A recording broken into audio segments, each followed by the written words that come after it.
Someone in comments told me about Antonio Garza. This is an open male with feminization surgery. The yellow, blue, and pink butterflies connect to pansexual. Pan is also called Cernunnos. The eye makeup is purple, magenta, orange, and yellow, which connects to Cern. I've been seeing this color combination for a few months now.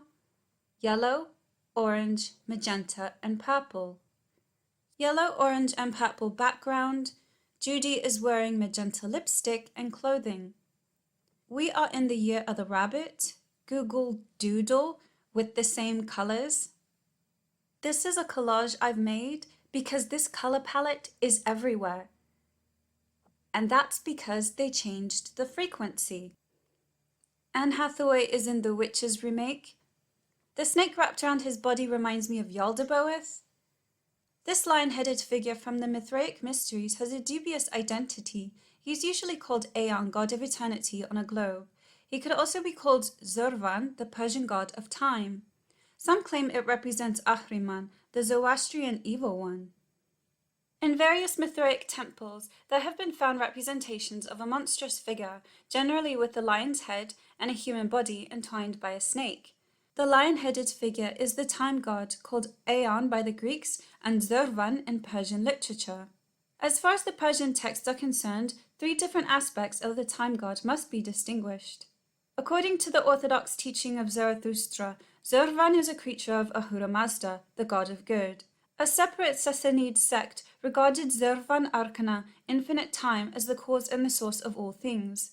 It seems plausible that the same Zurvan, after having undergone all kinds of foreign influences, was admitted into the Mithraic pantheon, and that the figure with the lion's head is none other than Zurvan, who, by means of a put on Cronus time, was identified in the Greek texts with Cronus and in the Roman world with Saturn. An unknown author records in an essay on Saturn that he is sometimes represented with the appearance of a snake because of excess cold, and at other times with a wide open lion's mouth on account of scorching heat. Sometimes this strange creature is carrying a key in both hands, a pointer to a connection with Janus, the ruler of Janus, the gateway to the underworld, of which he possessed the keys. Finally, parallels have been drawn between Saturn and Serapis, the Egyptian deity of the realm of the dead, and he is in some way related to certain Syrian figures who are found entwined by snakes, such as Dea Syria or Atargatis, the mermaid goddess. Sometimes fish and snakes are interchangeable. Greek and Egyptian idols have snake blankets, but I think it's connecting Anne to Lilith. Both of these people have snakes resting on their necks. Beyoncé's stylist said the hair was inspired by African tribes, but to me, that looks like Egyptian goddess Hathor with the crescent and sun disk. Hathor was often depicted as an anthropomorphic cow. The Egyptian goddess Hathor, a solar disk between her horns, shown here sheltering the pharaoh Psammetichus. Beyoncé is wearing a cow print dress. His hair is horns holding a disk. Hathor is a cow with horns supporting the sun. To the left is seen the Egyptian bull Apis, considered to represent the rebirth of the ancient god Osiris. To the right we see Hathor, daughter goddess of the sun god Ra, a solar disk between her horns. She was thought to be the mother of the pharaoh, the source of his divinity. In Palestine, Hathor was seen as equivalent to Astarte or Ashtaroth. The Bible mentions the goddess Ashtoreth in 1 Kings. She is noted as the Phoenician goddess of love, although in canon she was known as Astarte, the spouse of the chief god Baal. Sekhmet, goddess of war, strong connection to the sun, known as a strong and powerful healer, protector of the pharaoh, caster of powerful spells, was believed her breath created the desert. Sekhmet symbols include sun disk, red linen, lioness. Sekhmet is a lioness associated with the sun. Beyoncé has light on his face. Someone has merged the lioness onto Beyoncé's body. Whether they know it or not, they show you Beyoncé is channeling Sekhmet. That's his Dubai performance. It says the Whore of Babylon wears purple and scarlet and decked with gold. I see red and purple with gold on the dress.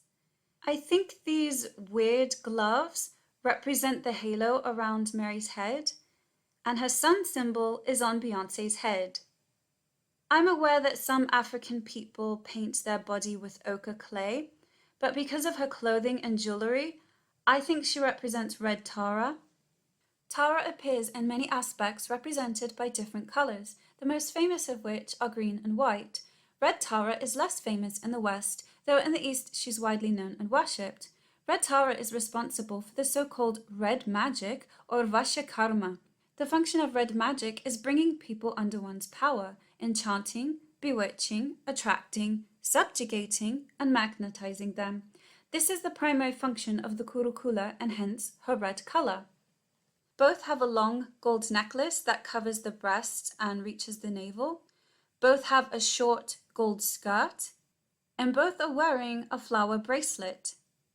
Red Tara is an Asian form of Ishtar, who was originally painted red before it faded out. Japan has these curious keyhole mounds.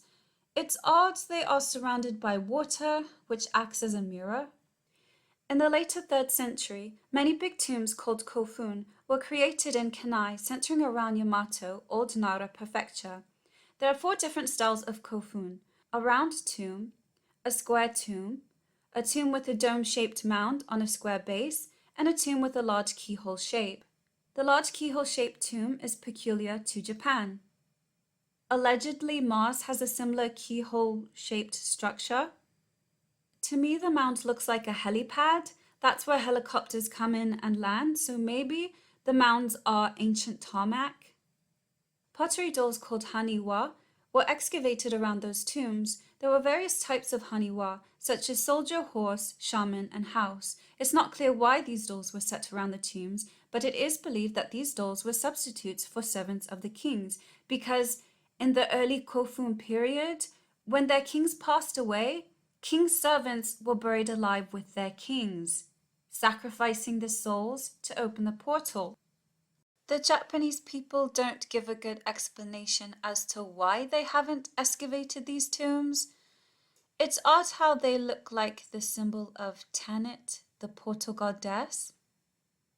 Extinction Rebellion actor making the sign of Tanit. This one is a fruitcake. I've seen his Facebook. He's a cross-dressing Freemason. Babylon never fell. It was camouflaged. It must be a coincidence they've got Babylonian artifacts around them. We've got some women dancing around a tree. How many times have they depicted witches frolicking at the base of a tree? Which reminds me of dancing around the maypole. Is that the same thing? Originally, the maypole was a living tree. Over time, it usually became a tree trunk, usually pine or birch, and that means it's an Asherah pole. And what about pole dancing? Isn't that a similar concept? Seductively dancing around an Asherah pole. Asherah is a goddess of sex and fertility. Is that the same for firemen's poles? Why not have everything on the ground floor? That makes more sense. In a different video, I showed you this ex-rebel protester is dressed exactly like the Green Man, which is a pagan forest spirit. Well, now we've got one cosplaying as a tree. It's because he's a druid. Trees were sacred to them, and he looks identical to the one on the right. During Belchen, people dress up as Jack in the Green, Cernunnos, the Buryman. So what does this have to do with protesting? Nothing. These are pagans performing public rituals. Ex-rebel actor is pregnant with the earth. Nutrix Aegis Terra Est. The earth is his nurse, is the second emblem from the emblem book Atalanta Fugians. A woman with the globe of the earth around her body breastfeeds an infant held in her left arm at her breast. With her right hand, she gestures to the ground below, where a goat on the left suckles a child and a wolf on the right suckles 2 children. The goat suckling the child is Almothea giving milk to Zeus, and the wolf is suckling Remus and Romulus. A she-wolf's udders nourished Romulus, a she-goat Jupiter or Zeus. So 'tis believed. What wonder if we say the tender child of the philosophers is nursed by earth? If poor breasts fed such heroes, then how great shall be the one nursed by the globe of earth? Now can you see what they're doing? Emblem 1. In a deep valley between two mountains, a naked woman with a moon head stands nursing a solar-headed child at her breast. Her body is enveloped in the globe of the earth, and she stands with her feet immersed in a lake or channel of water that runs between the two mountains. On top of the leftmost mountain, a salamander stands in a blazing fire, while on the top of the rightmost hill is a bird's nest. One bird sits on the nest, while the other is about to fly off into the air. This alchemical process is a step in creating the Philosopher's Stone. I don't know what it means, but I can see that they are doing it. Spice Boys holding the earth over their stomachs, so perhaps they've completed this phase of alchemy. You see we have it here again. These people are Masons, so I don't think this represents Mother Earth. Oh, they're protesting in animal masks again, connecting to the Wicker Man. Do you see the fish and frog masks on the right? It reminded me of Alice in Wonderland. The fish footman gave the frog an invitation for the Duchess to play croquet. And they've got a pink dodo effigy. This bird is meant to represent extinction, but it was in the book as well. And remember, he told them to run about mindlessly whilst he was up there nice and dry. One eye symbol with the green. It's funny they glued this to the bin that says litter and dog waste. Fitting description of this theatre troupe. Time is running out with the world tree. The tree of death, or the Kleefart, represents the reverse side of the tree of life. The tree of life is at the top. The tree of death is at the bottom. But their poster has the tree of death on top because that's what they're invoking. This is a death cult. Here's another one dressed as a tree. Her clothing is distinctly Hindu, and I wonder how she knows this. In Upanishads and the Bhagavad Gita, the cosmic tree is represented as a huge inverted tree, also known as an inverted tree of life or upside down tree. The roots of the tree are in the skies. Wisdom and creative energy is dispensed to the earth through the branches, and that's exactly what she's wearing. Her dress is blue, and you can see the roots of the tree are in the sky. Climate change is not a conspiracy. The lizard man puts in mind the Denver airport posters. What are they doing? Remodeling the lizard people's lair. Ha ha. The snake eye is the symbol for Tet. I think some of the street artists are controlled as well. One of Extinction Rebellion's many logos. Looks suspiciously like global goals, that's double G. The goal is to keep the slaves from breaking free. He has a sunflower and he's wearing a sort of Venetian mask.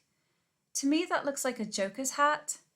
The Royal Order of Jesters is an invitation-only branch of the Shriners. Although there is a requirement of Shrine and Masonic affiliation, the group has been accused of less than Masonic practices. Sometimes mirth doesn't always match Masonic philosophy. This man is protesting in a bathtub. I think it's the bath ritual. Are you a Mason? And he's just come out of the bath. Now he's riding a goat. Riding the goat, Orange Order ritual revealed. More details have emerged of a bizarre initiation ritual performed by the Orange Order, during which members are whipped with branches and forced to swear gruesome oaths. The ritual, which has 7 stages, includes a part known as riding the goat and is undertaken by Orangemen who want to rise through the ranks. The degree they aspire to is known as the Royal Arch Purple, which is not part of the Orange Order rulebook in Ireland, but part of the institution in Scotland. Despite having no formal place in institution structures this side of the Irish Sea, the majority of Orangemen are said to be members. Fresh details about the unusual ceremony resurfaced in an English newspaper article last month.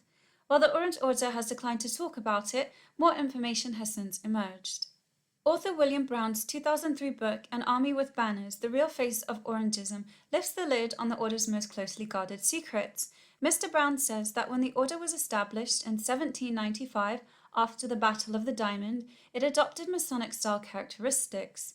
In its early days, it had 3 degrees, including the Purple Marksman degree, which was heavily ritualistic.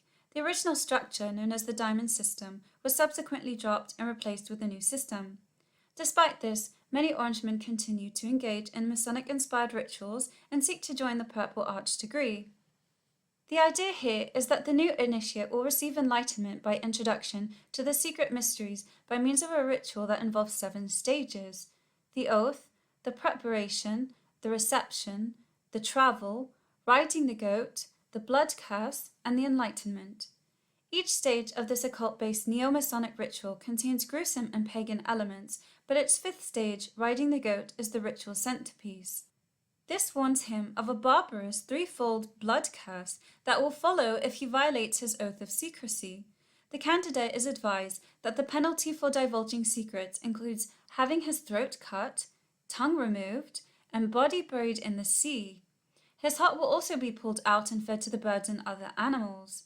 He will then be cut in half and the bowels removed and burnt to ashes, which are then scattered to the 4 winds of heaven. Mr. Brown said, "This ridiculously gruesome blood curse is a direct plagiarism from Freemasonry. The Royal Arch Purple degree bundles these blood curses together in one. The enthusiasm of the copycat is boundless." A spokesman for the Orange Order declined to comment. The initiation. Do you recognize this? You should do, because there was a goat leading the Queen's funeral procession. The Masons are wearing black top hats. The troops are wearing fuzzy hats. Both have a sash across their body. Extinction Rebellion likes their bees because it's a Freemason organization. The earliest record of humans keeping bees in human-made hives dates back to Egypt of 2400 BC. The ancients believed that the bee's ability to make honey was a gift from the divine.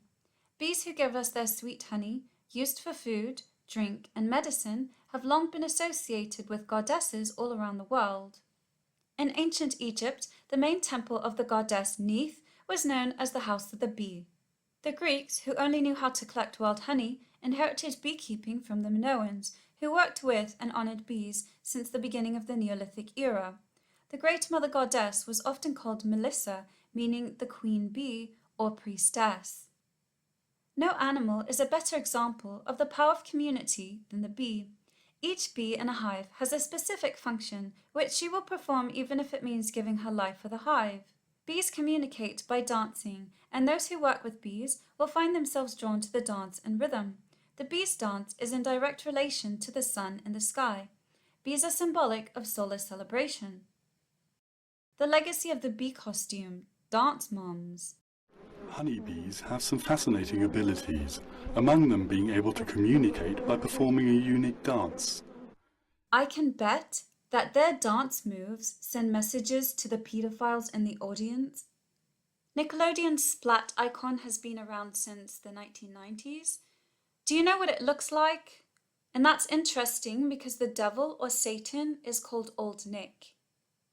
American Horror Story Apocalypse poster made me think of the Hunger Games and the Capitol's fashion. The Capitol people are very wealthy and would see the apocalypse as a light show. This man has a pigeon leaving his mouth. Ka and Ba.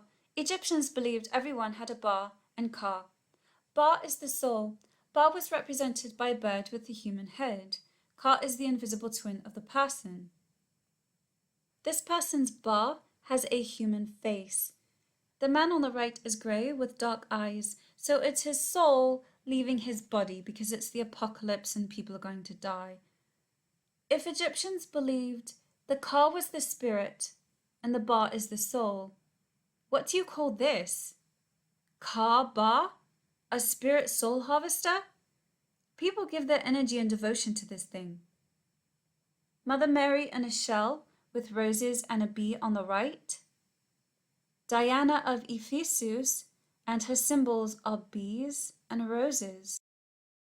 Shells are often associated with love and fertility. Aphrodite and Venus are believed to have been born from shells like pearls. So why is Mary in a shell surrounded by objects associated with Venus? What is less well known is that the acacia tree or a cluster of acacia trees is the symbol of Al-Uzza, an Arabic goddess who rules birth, death, marriage, warfare, raids, the zodiac, the change of the seasons, the course of heavenly bodies, and Venus as the morning star. Green, her sacred color, was adopted by Islam as its own favorite color. Meteorites, such as, for instance, the black stone in the Kaaba, are her sacred stones. Al-Uzza received blood offerings, sacrifices of humans and animals. The acacia, as we have just pointed out, is her sacred tree. Acacia is one of the main symbols of Freemasonry, as acknowledged in Morals and Dogma by Albert Pike. The sprig of acacia plays a central part in the third degree ritual. A sprig of acacia is sometimes laid in graves or on caskets at Masonic funerals, and it is also seen on the 14th degree cordon. As a matter of fact, in ancient Egypt, from which Masonry claims to have borrowed a large part of its imagery, the thorn of acacia was conceived of as a symbol of the birth and death mother goddess Neith. In the Old Testament, from which Masonry also twists much to add to the decoration of its temples, the acacia is said to have been used in the building of the tabernacle and of the Ark of the Covenant. Some Freemasons also claim that the crown which Jesus Christ wore on his crucifixion was made of acacia thorns, and his cross made of acacia wood, as part of their bizarre attempt to prove that Jesus Christ was himself a famous Freemason. Some Masonic symbols, including a master apron, notice the acacia tree sprigs on the illustrations. These sprigs are from the acacia tree, which were a symbol of Isis, who is also Al-Uzza, who is the counterfeit virgin who gives birth to the counterfeit Christ. Isis is Semiramis, the queen of Babylon. Here is something rather interesting. Semiramis, the queen of Babylon, called herself a virgin even though she had a son named Tammuz. She later became Ishtar, Venus, Aphrodite, Al-Uzza, etc. She is the counterfeit Mary that the Catholics worship and is not the real Mary, mother of Jesus Christ. Thus we see how Satan fools the Masons and the world into thinking Semiramis is the mother of Christ, when she is really the mother of Tammuz, who she claims to be the reincarnation of Nimrod, her husband, who Shem, son of Noah, killed. Masonry still retains among its emblems one of a woman weeping over a broken column, holding in her hand a branch of acacia, myrtle or tamarisk, while time, we are told, stands behind her combing out the ringlets of her hair. We need not repeat the vapid and trivial explanation given of this representation of Isis weeping at Byblos over the column torn from the palace of the king that contained the body of Osiris, while Horus, the god of time, pours ambrosia on her hair. What Albert Pike means is that the acacia tree branch is a symbol of Isis, who is linked to Al-Uzza. The compass is a circle and triangle. That's Tanit, the portal goddess. The square is a chevron, which means goat. The goat man is Cernunnos or Pan. That's what the compass and square means. They are mapping out celestial frequencies. That's what I've told you. The Freemason cult is based on contacting dimensional entities and realms. King Solomon's Temple. King David's son built the first temple on the Temple Mount in Jerusalem using wood from the cedars of Lebanon. Its entrance is symbolic of the Garden of Eden, which is flanked by two 27-foot bronze pillars named Joachim and Boaz, fashioned after two pomegranate trees. Boaz and Joachim on either side of the high priestess, pomegranates behind her. The pomegranate is a symbol of men's fertility, the balls with the sperms. The sperms, God's people, or the people of Israel, often called Jews because they come out of Yud, the 10th letter of the Hebrew alphabet. Yud is a symbol of the ens seminis, the exit of the male penis, the daughter rebirth. Yud is symbolizing Judas, the man that hangs himself after betraying Jesus, thus the penis that falls in hanging or resting position after he made his job. We call that as well a Pharisee, since he plays false game. He's the hunchback of Notre Dame, or the hunchback that betrayed Leonidas in the uterus battle of Troy. He serves to nothing because he cannot stand his man. Yud is the silver cover you find on the cornerstone of the Kaaba in Mecca. The Kaaba is a symbol of the two stones, the black concealed headstone, woman's uterus, and the chief cornerstone, the men's penis. This is why pomegranates are on the two pillars, who symbolize positive and negative, our androgynous being, male and female, good and bad, Cain and Abel, Cain being men's penis and Abel woman's vagina. All is based on androgynous being in us, the two snakes, male as testosterone Adam and female as estrogen Eva. In other cults, they have other names. In Kabbalah, Ab and On. In Vedas, Ida and Pingala. In Islam, Al-Lat and Al-Uzza, and so on. So all the spectrums and their symbols can be used for good and for bad, for heaven and hell, and thus they are seen on both pillars. It is easy to locate these streams in the Bible since all you have to do is find names that contain Ob and On, Simeon, Jacob, Job, Sinan, Zebulon, and similar. Akkad appears as a pair of twin lions, one named Duaj and the other Sefer. When depicted as a lion pair, a hieroglyphic sign for horizon, two merged mountains, and a sun disk that was put between the lions. Her crown connects to Isis, the horns holding the sun. And the pomegranates means she is also Persephone, queen of the underworld. Greek name Persephone, Roman name Proserpina. Persephone was the goddess queen of the underworld, the wife of the god Hades. She was also the goddess of spring growth, who was worshipped alongside her mother Demeter in Eleusinian mysteries. Persephone was titled Kore as the goddess of spring's bounty. Once upon a time, when she was playing in a flowery meadow with her nymph companions, Kore was seized by Hades and carried off to the underworld as his bride. Her mother Demeter despaired at her disappearance and searched for her throughout the world, accompanied by the goddess Hecate bearing torches. When she learned that Zeus had conspired in her daughter's abduction, she was furious and refused to let the earth fruit until Persephone was returned. Zeus consented, but because the girl had tasted of the food of Hades, a handful of pomegranate seeds, she was forced to forever spend a part of the year with her husband in the underworld.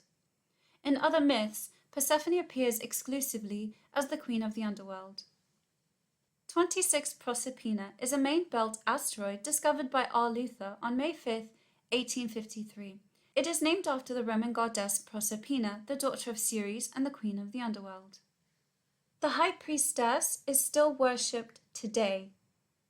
She and Mary have the sun crown. Their dress is similar. They both have the crescent moon at their feet. The Egyptians gave Ashtaroth the title Queen of Heaven and Lady of Heaven. The Babylonians and Assyrians called her Ashtar and worshipped her as the goddess of fertility and love, Jeremiah 7:18-19. The Israelites worshipped Ashtaroth. When Solomon was old, he promoted the worship of the Queen of Heaven, Ashtaroth. In Islam, Muhammad's daughter Fatima is called Queen of Heaven. It's interesting to note that some Catholic churches are named Our Lady of Fatima. Worship of the Virgin and the Queen of Heaven entered Christianity under Constantine, a sun worshipper. Constantine gave the great Roman temples and shrines of their queens of heaven, the goddesses Fortuna and Diana, to Rome's Christian church. He had these pagan temples Christianize them by renaming them after Mary. Some Christian churches are called Notre Dame, a French word which means Our Lady. Notre Dame, or Our Lady, are applied to Fortuna, Diana, Madonna, Isis, Ishtar, Fatima, Mary, and any other goddess. It was not until the 4th century, under Constantine, that Mary began to be looked upon with goddess status, and people started worshipping her and offering her cakes at shrines to her, just like was done to Ishtar, Isis, Ashtaroth, and the others that held the title Queen of Heaven. The Saxons overran Britain and made it their own, and the goddess was forgotten. Or so I was convinced for many years.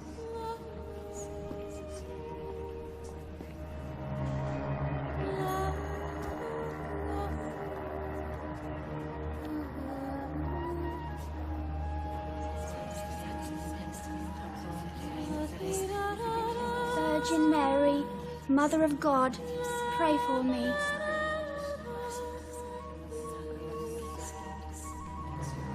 Until at last I realized the goddess had survived. She had not been destroyed, but had simply adopted another incarnation. And perhaps one day, future generations will be able to bring her back as we knew her, in the glory of Avalon.